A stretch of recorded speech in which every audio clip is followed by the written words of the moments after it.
Good afternoon. My name is Andrew Cole. I'm president of the board of directors of the Cobb Wind Symphony, and on behalf of all of the members, I'd like to welcome you to the start of our 19th season. This is our Veterans Concert. The people that we are here to honor today are veterans in our military. They all undertook this oath, the military oath of enlistment. I want to read it to you. I do solemnly swear that I will support and defend the Constitution of the United States against all enemies, foreign and domestic, that I will bear true faith and allegiance to the same, and that I will obey the orders of the President of the United States and the orders of the officers appointed over me according to the regulations and the Uniform Code of Military Justice. So help me God. So all I can say to that is, to our men and women in uniform, past, present, and future, God bless you and thank you.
Good afternoon, everyone.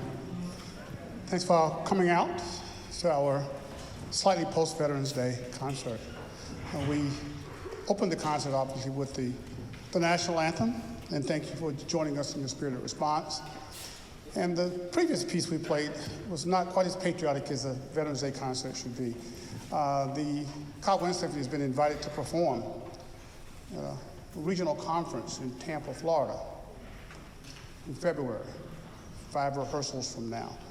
And Rocky Point Holiday is one of the pieces, along with several other pieces that are of extreme challenge. And so we had to take it out for a test ride to make sure we could survive it. And we'll be in good shape. So that was the only piece. There are 2 or 3 pieces like that in it. The second piece that we're going to play, what about a round of applause for all the people that served in our audience in particular?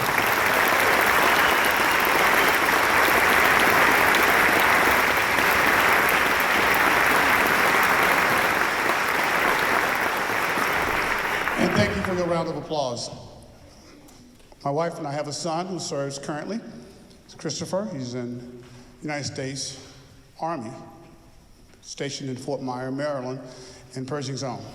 And so he's on leave right now in South Africa with his wife. They're visiting South Africa. So I wish him well and safe. And I told him not to feed the animals because when he gets back, he has to do all the other things. But our son currently serves in the service. We're very proud to be the son of a person who served in the service. The military service touches all of us, from parents to grandparents to aunts and uncles to children, and many have made the ultimate sacrifice, but they all have made a sacrifice. And understand the sacrifice of just serving until my son couldn't come home whenever he chose to, and that I have to take leave. And then I learned how much dedication a service person has to give of their part of their lives to save our freedom and protect our freedoms.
Thank you.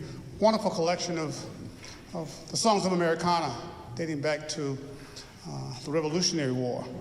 And part of today and yesterday, the weekend, is to allow for us as citizens to think back on a part of our history where so many people served.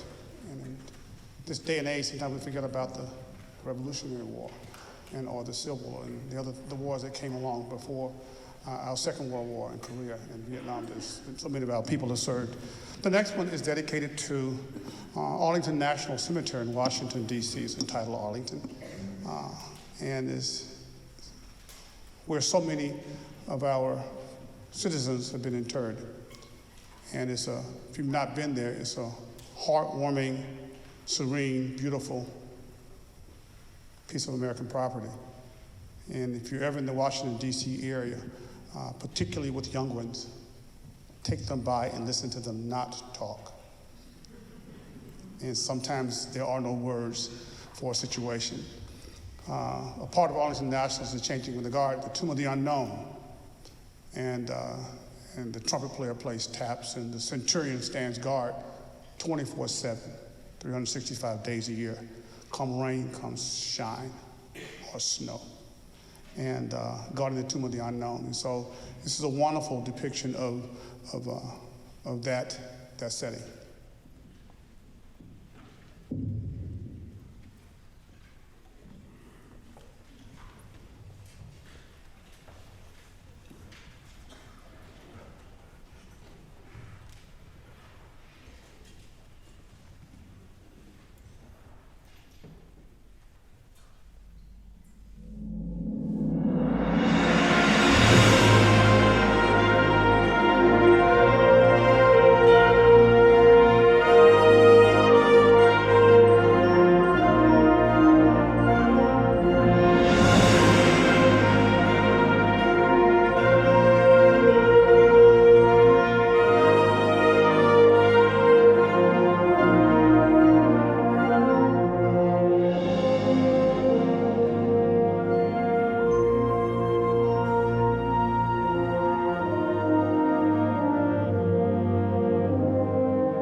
We'll take a little short 12 to 15-minute intermission. Thank you so much.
Thank you so much. We have another little, the video works too. Yeah, so I can't like watch the band and the video at the same time, but I do a good job up here. Yeah, and so don't tell them. But it helps to remind us of from sea to shining sea sometimes. The next one is a little insert. It's a Cuban dance, dance zone number 2. Starts off with just a sultry clarinet, seductive dance that Roland is going to play beautifully on the clarinet. Raise your hand, Roland. Yeah. He has a lovely answer. He had to play the chap. Oh, it's his family, so okay, y'all clap. Yeah, it's his family. And it's answered by the beautiful partner for the dance, which is the oboe. And then they meet and do a duet, and then it turns into Latino. And it dances all over the place. And it's a wonderful, wonderful piece written for the orchestra that's been transcribed for the band. A couple of intermediate sections where it rests, but it's gonna go. So it's kind of like if you've been involved in Latino culture, maybe Walt Disney took you there, or some other component, maybe a Latino, or part Latino.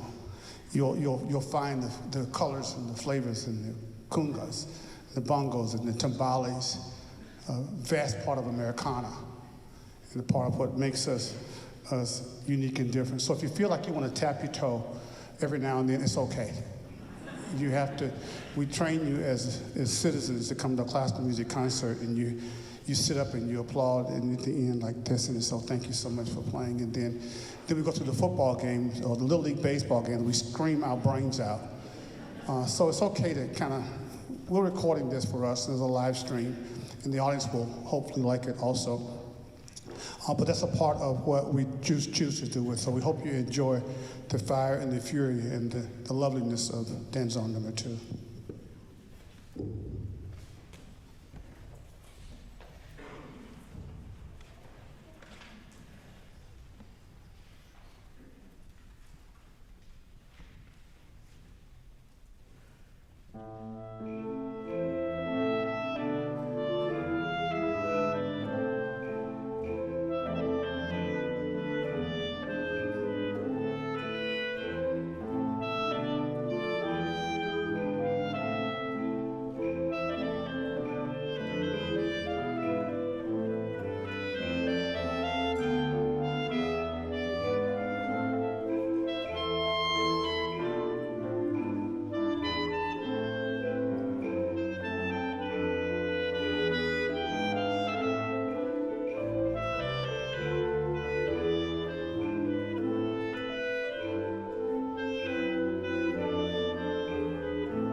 Did you just feel like dancing the night away? Yes?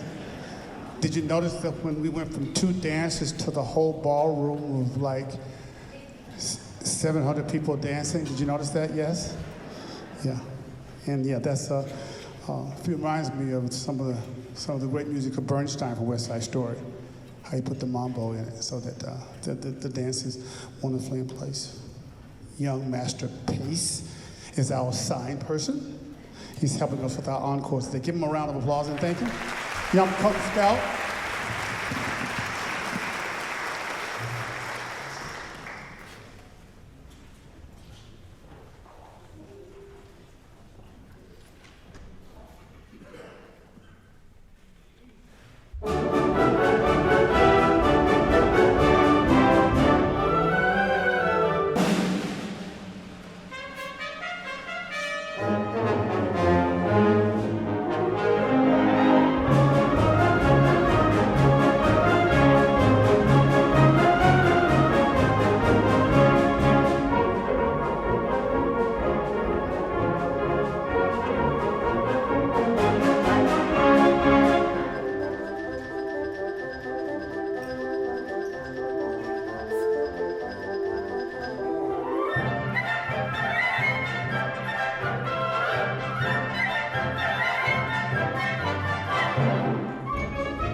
I was going to introduce him, but he rushed on the stage instead. Thanks to Yankee Doodle from the Revolutionary War, along with Chester and a few other spirited tunes that we eventually called fight songs. But that tradition goes back, at least in this country, to the spirited pieces of music that would help the troops to get ready to go to meet the, quote, enemy. We're now friends. Another conversation.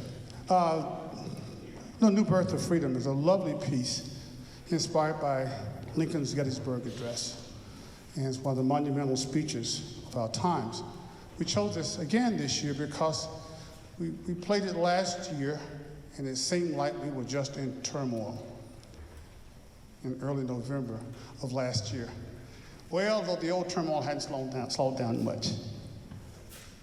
The New Birth of Freedom will remind us of the Civil War and how many soldiers we lost in the Civil War in relationship to WW1, WW2, Vietnam War, and Desert Storm. I think the Civil War was greater than those wars combined in terms of loss. And I can't imagine brothers against brothers fighting against each other. But we know our history, we know that's what happened. But brothers and brothers fight anyway, but they really don't fight. They sometimes fuss for a minute before dinner. But I can't imagine the notion of my two sons taking different sides on an important issue of America, and willing to lose their life for the opposite side, which makes President Lincoln's Gettysburg Address even more important to us, that he worked to heal our nation. So on this lovely Veterans Day weekend, I found it a very fitting piece to introduce our narrator and actor, John Smees. Please welcome him to the podium.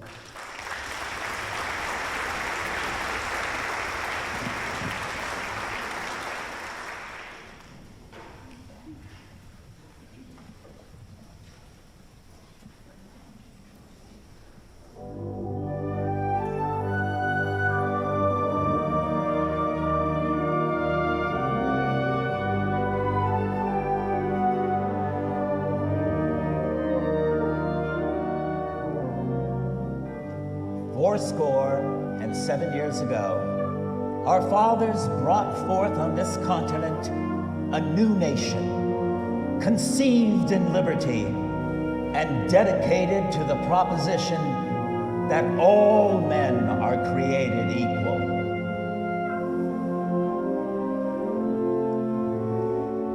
Now we are engaged in a great civil war, testing whether that nation or any nation so conceived and so dedicated can long endure. We are met on a great battlefield of that war.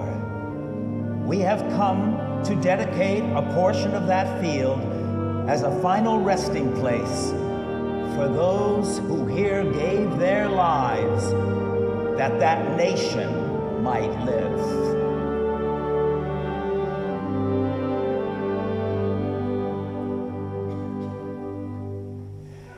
It is altogether fitting and proper that we should do this. But in a larger sense, we cannot dedicate, we cannot consecrate, we cannot hallow this ground. The brave men, living and dead, who struggled here have consecrated it far above our poor power to add or detract. The world will little note nor long remember what we say here, but it can never forget what we did here. It is for us the living rather to be dedicated here to the unfinished work which they who fought here have thus far so nobly advanced. It is rather for us to be here dedicated to the great task remaining before us, that from these honored dead we take increased devotion to that cause for which they gave the last full measure of devotion. That we here highly resolve that these dead shall not have died in vain. That this nation, under God, shall have a new birth of freedom, and the government of the people, by the people, for the people,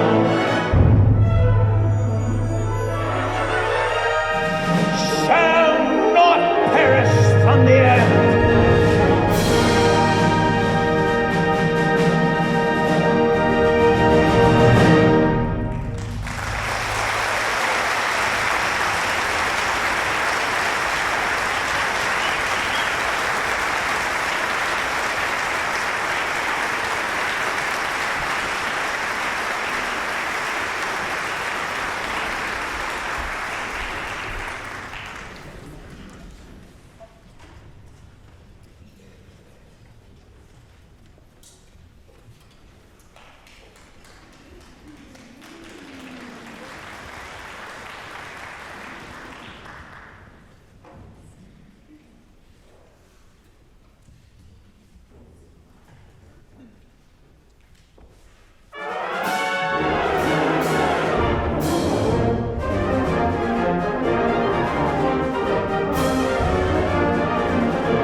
Thank you. Kristen may have mentioned that I was backstage doing something that I needed to take care of. But if you, on this Armed Forces medley, if you served in the military, would you please stand during your anthem/hymn or song? If you have a relative who currently served or has served in the military, would you please stand and represent your family? And it's more than fine. Actually, it's part of American tradition of concerts. It's when that anthem is played and that person stands, give them a round of applause. The seniors, the WW2, World War II veterans, and maybe Korea may have a hard time standing up. They may need a little assistance. But if you can't stand because of whatever, just wave and give us your so we can honor you on this particular piece. There's a gentleman that comes to all of our concerts. I got a note from one of our patrons, one of our guests, last night. Said Kevin Presley can't come to the concert tomorrow, Alfred. He comes to all of them. He's in hospice care right now. And would you mind if I brought my phone and recorded it? And I checked with the board there. We have a live stream. So would you give him a round of applause and hope that Kevin Presley is doing well?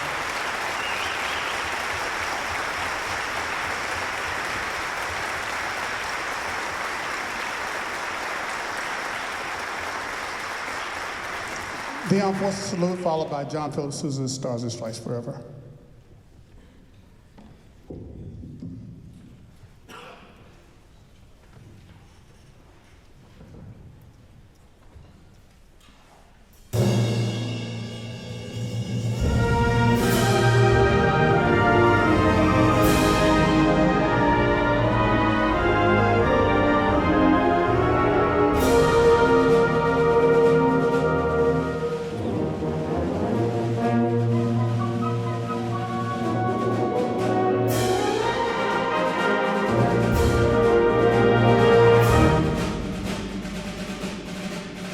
Army.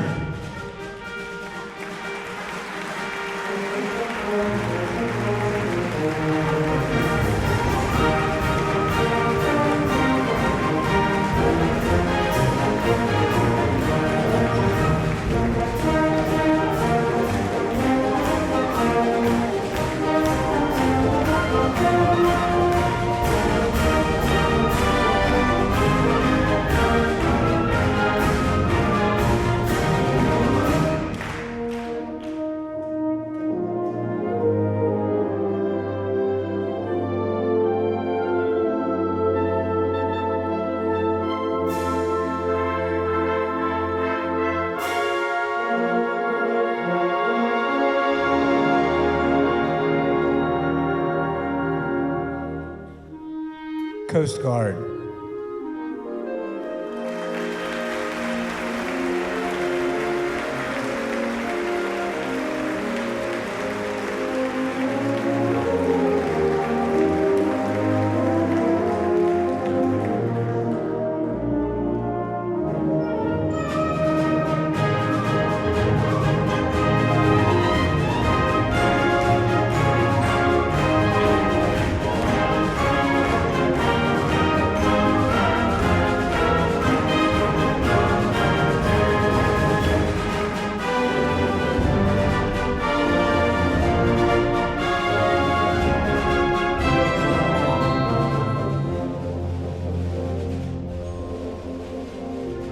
Marines.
Navy.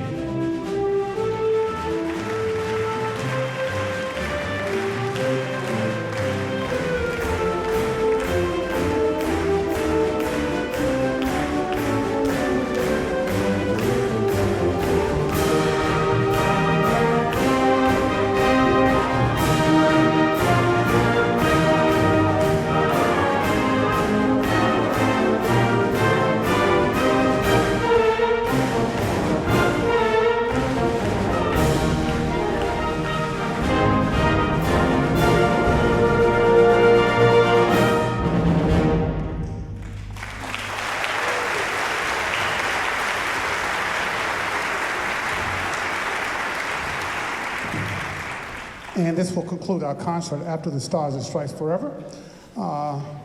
Footnote to John Philip Sousa's famous march, which was the second most recognizable song in America behind Happy Birthday at the change of the last century. It was a band piece, can you believe that?